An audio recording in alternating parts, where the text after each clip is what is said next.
पीरा ग्राम पहुंची समाज सेविका नंदिता पाठक ने की किसानों से चर्चा। पीरा ग्राम पहुंचकर नंदिता पाठक समाज सेविका के द्वारा गांव के किसानों से इस दौरान उन्होंने चर्चा की। सर्वप्रथम वे ग्राम पीरा पहुंची और उन्होंने नानाजी देशमुख के चित्र के समक्ष पुष्प अर्पित किए। इस दौरान काफ़ी बड़ी संख्या में उपस्थित किसानों को समझाते हुए कहा कि नानाजी देशमुख जो कि एक प्रसिद्ध समाज सेवी थे और उनकी परिकल्पना थी कि गांव और किसान मजबूत होगा तभी हमारा देश आगे बढ़ेगा। इसी अवधारणा को लेकर वह लगातार किसानों के बीच पहुंच रही हैं और किसानों के साथ काम कर कर उन्हें काफ़ी आनंद आता है। इस दौरान उन्होंने गेहूं की उन्नत किस्म पैदा करने के लिए कुछ चिन्हित किसानों को बीज जो वितरित किए गए थे उनके परिणाम देखने के लिए खेत पर गई और खेत पर जाकर के उन्होंने उक्त इस खेती के माध्यम से जो किसानों को लाभ हो रहा है उस पर भी उन्होंने परिचर्चा करते हुए इस उन्नत बीज को संरक्षित करने हेतु भी पीरा के किसानों से आग्रह किया। भारतवर्ष में उन्होंने वो गांव चुने जहां पर सरकारी तंत्र के लोग कभी पहुंचे ही नहीं थे। सरकारी लोग वहां पहुंचे ही नहीं थे। नानाजी ऐसे गांव पूरे भारत देश में चुनते थे, चाहे उत्तर प्रदेश के गोंडा जिला हो, चाहे महाराष्ट्र का बीड़ जिला हो, या अपनी चित्रकूट मतलब मध्य प्रदेश उत्तर प्रदेश की सीमाओं का चित्रकूट हो। चित्रकूट में भी नानाजी जब 90-91 में पहुंचे थे तब वहाँ पे कोई विकास का कुछ दिखता नहीं था और बहुत ही वहाँ की स्थितियाँ गंभीर थी, परिस्थितियाँ भी अच्छी नहीं थी। लेकिन नानाजी ने सोचा चित्रकूट प्रभु राम की तपस्थली है, 11.5 वर्ष नानाजी यहाँ मतलब राम जी यहाँ रहे, तो क्यों ना यहाँ पर ग्रामीण विकास का काम शुरू किया जाए। तो वहाँ पर शुरू करने के लिए भी आप लोगों को पता ही होगा, सती अनसुईया जी के महाराज जी दिल्ली में जा रहे थे, परमहंस जी महाराज जी जा रहे थे। उन्होंने देखा कि 7 मंजिले के ऊपर कौन खेती कर रहा भाई, लोग तो जमीनों पे नहीं कर पा रहे, 7 मंजिला के ऊपर कौन खेती कर रहे। तो वो अपने आप ही प्रवेश कर गए, नाना जी से मुलाकात की तो वो अचंभित रह गए। नाना जी 7 मंजिला के टेरेस पे पूरे फल का उत्पादन, फूल का उत्पादन, सब्जी का उत्पादन, सब कुछ हो रहा था वहाँ पे। उन्होंने फिर हाथ जोड़ के नाना जी को कहा कि आप जो है ये तो ऊपर इतने कर रहे हो, हमारे जमीन पे आके करो। उनकी कृपा से मान्यवर नाना जी चित्रकूट पहुँचे और चित्रकूट में 90 से 91 से लेकर लगातार उन्होंने विभिन्न प्रकार का काम किया।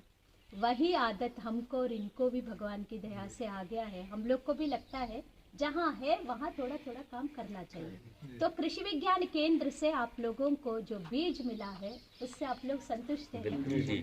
संतुष्ट है। अच्छा, उस हर हाथ में होगा काम, हर खेत में होगा पानी, हर खेत में होगा पानी, दुल्हन बनकर फिर से सजेगी, दुल्हन बनकर फिर से सजेगी, अपनी धरती रानी, अपनी धरती रानी, अपनी धरती रानी, अपनी धरती रानी। ऐसे महापुरुष मान्यवर नाना जी के चरणों में हम सब लोग प्रणाम करते।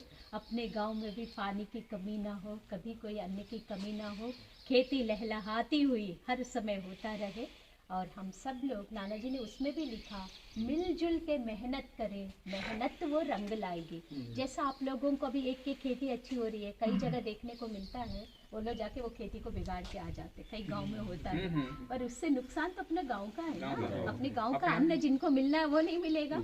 इसीलिए मिलजुल के जब अपन मेहनत करते तो आपकी खेती भी बचेगी, हमारी भी बचेगी, आपका घर भी अच्छा होगा, हमारा घर भी अच्छा होगा। आपस का सहयोग से नाना जी ने लिखा, तो सहयोग नहीं होगा, हम आपको मदद, आप हमें मदद, अपन सब मिलजुल के मदद नहीं करेंगे तो भी गड़बड़ है।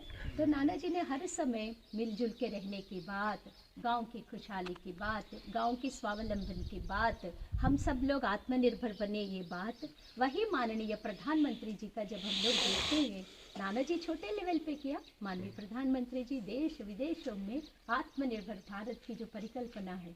कल आप सोचे दुबई में प्रधानमंत्री जी कह रहा हमारा भारत, हमारा भारत, हमारा भारत, मतलब भारत देश के प्रति इतना अपने अंदर एक वो आत्मविश्वास, आत्म गौरव होना, तभी अपना गांव अच्छे होंगे। आप सोचिए सही में दुबई जाके लोग शॉपिंग करते, कुछ करते, लेकिन अपने माननीय प्रधानमंत्री जी कल दुबई में हर चीज का पूछ रहे थे, कहाँ होता है, हमारे भारत में होता है, कौन से नंबर पे, हमारे भारत, दूसरी नंबर, पहला नंबर, दूसरा नंबर। ऐसा हम सब लोग भी अपने गांव पीरा का जहाँ जाते वहाँ हम लोग कहे हमारा पीरा। हम लोग तो एड्रेस भी बदल लिया, पीरावासी हो गए हैं हम लोग। ये पीरा सबसे ज्यादा प्यारा बने, यही हम सब लोग की कोशिश है। चलते खेती देख लेते हैं। आयरन नहीं होता, पर ये गेहूँ मिनरल मिक्सड है, इसमें पूरा आपको आयरन भी मिलेगा, सब चीजें मिलेंगे। बहुत ही अलग वैरायटी दिया, और हम लोग पूरे इस गांव में क्लस्टर के रूप में बनाना चाह रहे हैं। मतलब कोई भी चीज़ होगा अकेले व्यक्ति करेंगे तो ठीक नहीं होगा। लगभग हम लोगों ने अभी 80-90 किसानों को यहाँ दिलाया है पूरा, है ना। 80-90 किसान पूरा लेके ये डाल रहे हैं। तो जब बनने लगेगा ज़्यादा, ये लोग बीज भी बचाएंगे, अभी सीड भी बचाएंगे, फिर हम लोग इसको पूरा रेप्लिकेट करेंगे। तो पूरे गांव में एक वैरायटी हम लोगों का बहुत अच्छा चलेगा। इस वैरायटी का नाम क्या है? इस वैरायटी का भी दीदी आ रही है, वो बता देंगे। इसमें पूरा उतरा है। हाँ, इसका तो प्रयोग हम लोगों ने थोड़ा सा उसमें भी किया बिना। बात बताए थे भाई सर। मेरा नाम हरिशंकर जी, हाँ जी, वो याद आ गया अपना जी। हमारे साथ आज पीरा ग्राम में श्री हरिशंकर वाजपेयी जी, बहुत अच्छे किसान हैं। अभी उनको कृषि वैज्ञानिक केंद्र से कुछ बीज मिला गेहूं का, उसके बारे में बताएंगे कि उस बीज को पाकर वो क्या कर रहे हैं, कैसा अभी ये है। बहुत खुशी हुई पहले तो जी, क्योंकि हम उन्नति खेती चाहते थे, नए टेक्निकल की हिसाब से चाहते थे। वो हमको बीज मिल गया, हमने उसको टाइम पर बो दिया, और टाइम पर बोने के बाद वो फसल बढ़िया है। अन्य खेतों की अपेक्षा करें तो उसकी फसल अच्छी है, और 4 इंच 6 इंच और 9 मतलब 4 5 6 इंच तक के बीच में उसमें बाली निकली है, और बढ़िया उत्पादन दिखता है, बढ़िया हमको खेती दिखती है। अच्छा, टाइम पे अब 3 पानी लग गए हैं, उसमें चौथा पानी लगने को जा रहा है। बाली इसी तरह से फूल धन रही, हमारे बुंदेलखंड में इसको फूल धनना कहा जाता है। तो ये चीज़ है। और इसके साथ साथ में मान लो हमको जो कृषि विज्ञान केंद्र से सहायता मिलेगी, सहारा मिलेगा या मार्गदर्शन मिलेगा, हम उसके अनुरूप काम करेंगे और खेती को आगे बढ़ाएंगे। कितने किसानों को मिला अपने गांव में? हमारे यहाँ 45 लोगों को मिला, किसानों को 45 एकड़ की खेती के लिए मिला है। बहुत अच्छा, बहुत बहुत धन्यवाद सर। ठीक है दीदी। तो आप इसके बीज सुरक्षित रखेंगे आगे के लिए? जी, आगे अपने लिए। जैसे आज हमको जहाँ 40 किलो बोया है, हम आगे चल करके हमको 3-3.5 क्विंटल बोना पड़ता है हर वर्ष, मतलब अपने खेतों में हैं, अपने इसी गांव में। अन्य गांव में मतलब जहाँ जैसी खेती है, जैसे बाहरपुरा में खेती है, भुइयाताल में भी खेती है मेरी, खुद के नाम हरिशंकर वाजपेयी ग्राम। पीरा में हमारी खेती है, तो मैं लमसम 16-16.5 एकड़ ज़मीन मेरी आज की पोजीशन में मेरी पास है, और हम सब लोग उसमें जो डालना चाहते हैं। तो आज ये 40 किलो का गेहूं का जो बीज होगा, हम उसको आगे बीज बनाएंगे, और बीज बना करके उसको डालेंगे, और फिर उसकी पैदावार लेंगे, और अन्य लोगों को भी मार्गदर्शन देंगे कि भैया ये बीज वो, ये इनसे मिलो। उनको दिया भी जाएगा, जो लेने के इच्छुक हैं वो हम लोगों से संपर्क कर सकते हैं। अरे भाई, यदि किसान से हम तो सेठ बानिया से 2 रुपये कम लो, वो 30 का लेता है तो हम किसान को 28 में दे देंगे, 27 में दे देंगे। क्यों? उसका मार्गदर्शन बनेगा, उनका सलाह मिलेगा, उनके काम बनेंगे, प्रगति होगी। तो हम सबका विकास, सबके साथ सबका विकास है, हम यही चाहते हैं। माननीय हमारे अटल बिहारी वाजपेयी जी जो नींव लगा गए हैं, और नरेंद्र मोदी जी इस समय जो कह रहे हैं और चल रहे हैं कि हम सबका साथ और सबका विकास, तो हमारी दीदी का साथ, हम सबका विकास है। अपने इस नए बीज का लगभग कितने एकड़ में उपयोग किया है? 2 एकड़ में। क्या परिणाम दिखाई दिए आपको? परिणाम जी सामने है, मतलब पहले की अपेक्षा बहुत अच्छा है। बहुत अच्छा है। तो क्या चाहते हैं कि इसी तरीके से इसका इसी तरीके से दीदी की कृपा बनी रहे गांव में, उन्नत खेती के लिए सभी लोगों को लाभदायक मतलब योजनाओं का लाभ मिलता रहे। इसी तरह अपना सलाह कृषि विज्ञान केंद्र के जो वैज्ञानिक हैं, यहाँ भूमि परीक्षण भी, मिट्टी परीक्षण भी होना चाहिए, उसके अनुसार और उर्वरकता की जो मात्रा है उसी अनुसार मिलनी चाहिए, खाद बीज उपलब्ध। तो मतलब जैसे गेहूं के अलावा चना है, मटर है, और अन्य के लिए भी इसी तरीके से अपनी खेती के लिए सलाह मिलनी चाहिए। ठीक। आज आप खेतों में हैं, विशेष तौर से किसानों को जो खाद बीज वितरित किए गए हैं, क्या है उसके लेकर क्या स्पेशलिस्ट है? जी, आज का यही उद्देश्य है कि माननीय मोदी जी हमेशा कहते आ रहे हैं आत्मनिर्भर भारत, और भारत का पूरा दिल बसता है, हृदय बसता है गाँवों में। इसीलिए भारतीय जनता पार्टी ने अभी वैसे भी गांव चलो अभियान के तहत एक दिन रात्रि प्रवास का भी कार्यक्रम रखे थे। उसमें हमारा छतरपुर के ग्रामीण मंडल डढारी में हमारा कार्यक्रम रहा, लेकिन पीरा की ग्रामवासी हूँ, हमें ऐसा लगा पीरा नहीं आऊँगी तो असली गांव चलो यात्रा अभियान मेरा सफल नहीं होगा। तो इससे पूर्व हम लोग अभी लगभग कुछ दिन पूर्व हम लोग कृषि विज्ञान केंद्र से हमारे पीरा गांव के अच्छे उन्नतशील किसानों का चयनित करके उनको हम लोग ने उन्नत बीज गेहूं का हम लोगों ने दिलवाया। अभी लगभग 40-45 किसानों को हम लोगों ने 1-1 एकड़ को बोने के लिए बीज दिलवाया। वो बीज है ये गेहूं का जो न्यूट्रिशन से भरपूर है। साधारण गेहूं से अंतर वाला गेहूं यहाँ पर उन्नत किस्म का हम लोगों ने ऐसा किसान बंधुओं के यहाँ पर दिया है। आज हम लोग ये देखने आए हैं कि उसकी प्रगति क्या है, क्योंकि हम लोग देते तो बहुत कुछ है, लेकिन देने के बाद उसका परिणाम क्या है, जब तक हम लोग परिणाम को नहीं जानेंगे तब तक उन योजनाओं का कोई असर नहीं होता। तो आज हम लोग सब लोग मिलकर परिणाम देख रहे हैं। हर खेती में अभी हम लोग जाएंगे, देखिए पूरा बालियां आ गया, और बुंदेलखंड में कहते हैं इसको फूल से भरा हुआ बालियों को। कुछ अच्छा शब्द आप बता रहे थे अभी वाजपेयी जी, फूल धुनना देखने आए हैं, बड़ी प्रसन्नता हो रही है। और ऐसे ही हम लोग इस गांव में पीरा ग्राम में कृषि विज्ञान केंद्र और कृषि विभाग के मदद से ऐसे 100 किसानों का हम लोग क्लस्टर बनाएंगे, ताकि यहाँ पर जब उत्पादन होएगा तो एक साथ आके बड़े लोग खरीद कर ले जाए, क्योंकि फुटकर में लोग खरीद नहीं सकते। तो कोशिश है, क्योंकि भारत रत्न नानाजी देशमुख जी के मार्गदर्शन में मैं और डॉक्टर पाठक ने जो सीखा है, तो यहाँ पे करने का प्रयास हम लोग कर रहे हैं। गेहूं के अलावा और भी किसी अन्य में भी आप प्रयोग करेंगे, जैसे चना, मटर या अन्य फसलें जो होती हैं? अन्य इसमें भी करेंगे, लेकिन फिलहाल हम लोग अभी गेहूं पे कर रहे हैं। और आपको पता है पीरा में, क्योंकि अपन को ये जानकारी है कि उद्योग और किसानी, खेती किसानी और पशुपालन, ये तीनों का जब पूरा कॉम्बिनेशन बनता है तभी ग्रामीण विकास होता है। तो हम लोग उद्योगों का काम छोटा छोटा शुरू किया था, अभी सिलाई, कढ़ाई, बुनाई, मेहंदी, ब्यूटी पार्लर, ऐसा हम लोग ने काम शुरू किया। अभी खेती का किया, आगे हम लोग पशुपालन भी करेंगे, मुर्गी पालन भी होगा यहाँ पर, ऐसे यहाँ पर पूरा मछली पालन भी होगा, बकरी पालन भी होगा, गौ पालन भी होगा, और गाय भी उन्नत किस्म का हम लोग लेकर आएंगे। देसी गाय का संरक्षण संवर्धन हमारी पीरा गाँव में होगा। बहुत सारी योजनाएं हैं। भगवान पतंगेश्वर महाराज जी से ही प्रार्थना करते हैं योजनाओं का लाभ ग्रामवासियों को मिले, हम सब लोग खुशहाली का जीवन व्यतीत करें, और माननीय मोदी जी के आत्मनिर्भर भारत के लिए हम लोग सहयोगी बने। ये उसमें निराई, क्योंकि अगर बीज बन जाते हैं खरपतवार में तो फिर उनकी और नेक्स्ट जनरेशन तैयार हो जाती है। अच्छा, एक बथुआ का बीज है तो उसमें 1 लाख बीज होते हैं। मतलब हमने अगर आपने सुना होगा कि फूल आने से पहले खरपतवार निदाई हो जानी चाहिए, वो इसीलिए कि फूल आए, बीज बन गया, तो अब एक पौधा भी अगर खड़ा है तो लाखों तैयार हो गया। और फिर वो बीज भी मिल जाएंगे जब आप उसकी कटाई करेंगे। तो निराई पहले करते, बिजाई करिए आपने, शुद्ध बीज आता ही है, लेकिन कभी कभी मिक्सिंग हो जाती है, तो वो आप कैसे हटाएंगे? निराई, जो बीज वाला प्लॉट है उसमें से आपको खरपतवार हटाना है। जहाँ तक हो सके लाइन से, वही क्यों कहते हैं लाइन से, कि जो भी मशीनें हैं ना वो लाइन से चलाने में आसानी, मैनेजमेंट प्रबंधन करने में आसान है।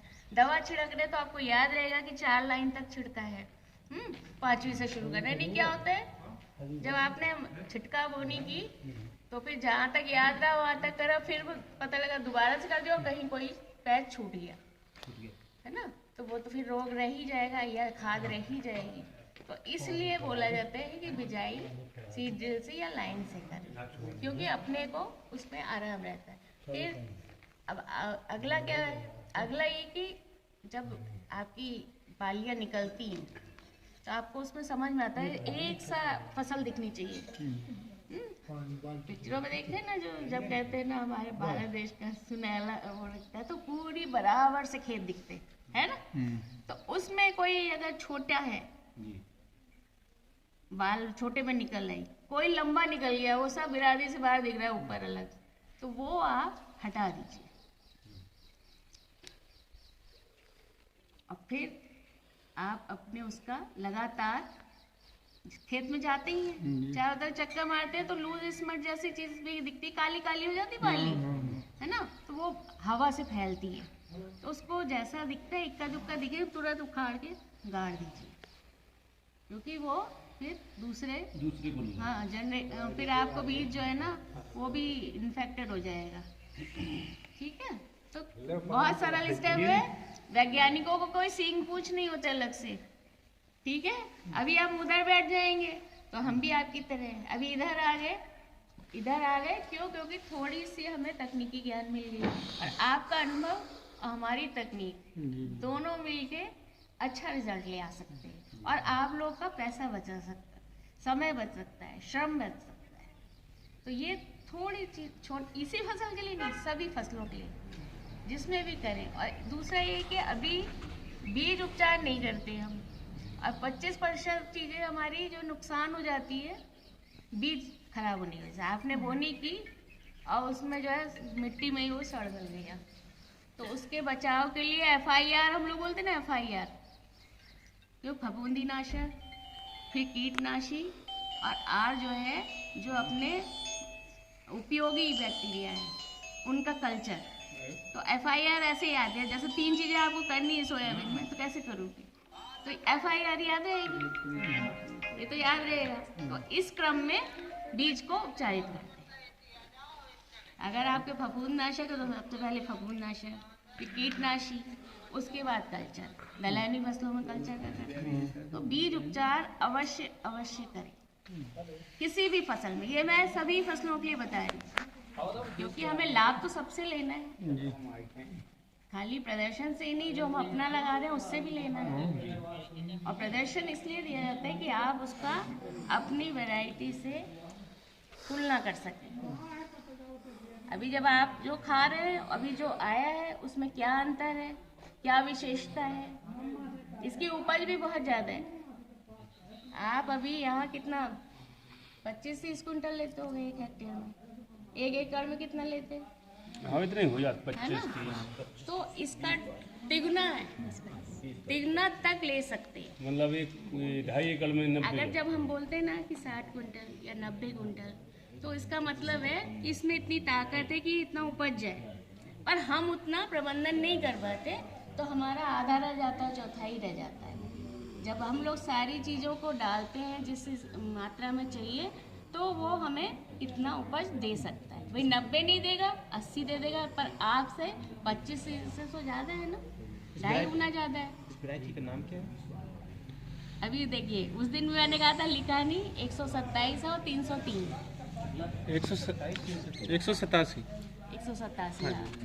और मैंने 2 अलग अलग आई हैं किस्में। देखिए, आप ही का गांव में 2 अलग किस्में हैं और उनको आप तुलना कर सकते हैं और आपस में अदल बदल, इसलिए ही दिया है कि आप आपस में अदल बदल भी कर लें। और आयरन, ये है, इसमें ये खासियत है, जो आम गेहूँ है उससे ज़्यादा पोषक तत्व इसमें इसलिए दिया गया है। और इसको आप पूरा मत बेचिएगा, थोड़ा बीज अपने लिए रख लीजिएगा। पूरा ही रखोगे, ना बेचोगे? नहीं, आप खाइए। और एक प्लॉट ऐसा जितना इतना बड़ा है ना, उसमें जो बिरादरी से बाहर लगे उनको हटा दीजिएगा, शुद्ध बीज मिल जाए ना। कोई लंबी होगी, कोई छोटी होगी, ये सिंपल सा है। वैज्ञानिक कोई विशेष नहीं करते, थोड़ा ध्यान रखते। तो आप बड़ा खेत का नहीं कर सकते, पर एक टुकड़ा जिससे बीज लेना हो ना, उसमें लालच नहीं करिएगा। उसमें जो ऊपर छोटा ऐसा हो साफ सुथरा, तो आपको साफ सुथरा बीज मिल जाएगा।